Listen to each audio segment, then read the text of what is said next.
Alors, bonjour. La question, l'objectif, c'est comment on résout les systèmes suivants en utilisant la méthode graphique. Donc ici, la méthode graphique, c'est la méthode la plus simple. Vous allez tout simplement prenez votre calculatrice à la fin. Regardez, je vais essayer de isoler le Y à gauche et noter tout le reste à droite. Pareil pour la deuxième et après on appuie sur F6 et on va chercher le point d'intersection.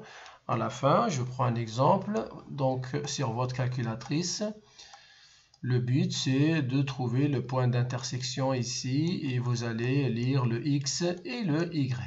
Et le travail, ce sera terminé. Donc, on va regarder ce que ça donne. Donc, ça, c'est juste un exemple rapide.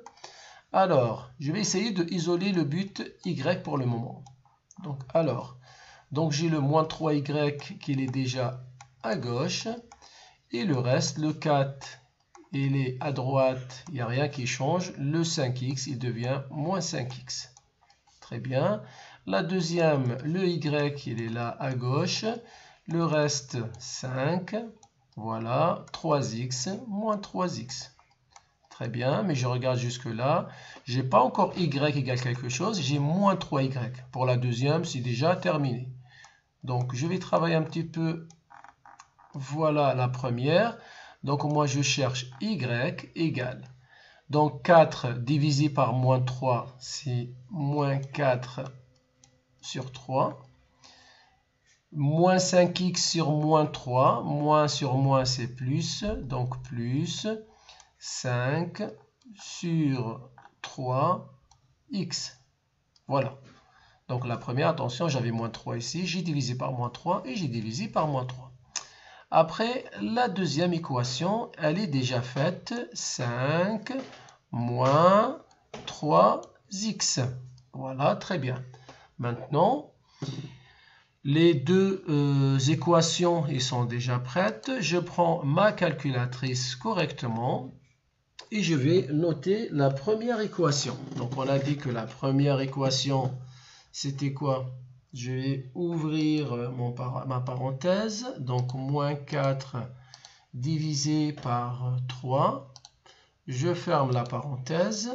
Plus, je vais ouvrir la parenthèse. 5x divisé par 3. Divisé par 3. Et je ferme la parenthèse pour la première. Je vais rentrer aussi la deuxième. 5 moins 3x et je vais faire entrer encore deux fois. Regardez, j'ai trouvé le point d'intersection.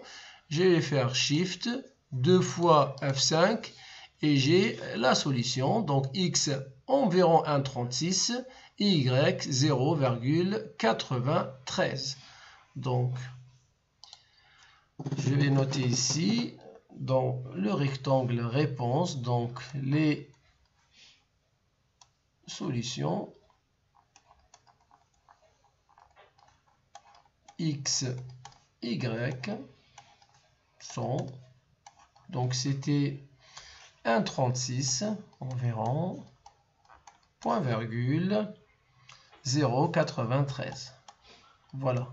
Donc pour la première ou le premier exemple, c'est déjà terminé. Si vous avez aimé cette vidéo, abonnez-vous à la chaîne et on va regarder par la suite l'exemple 2.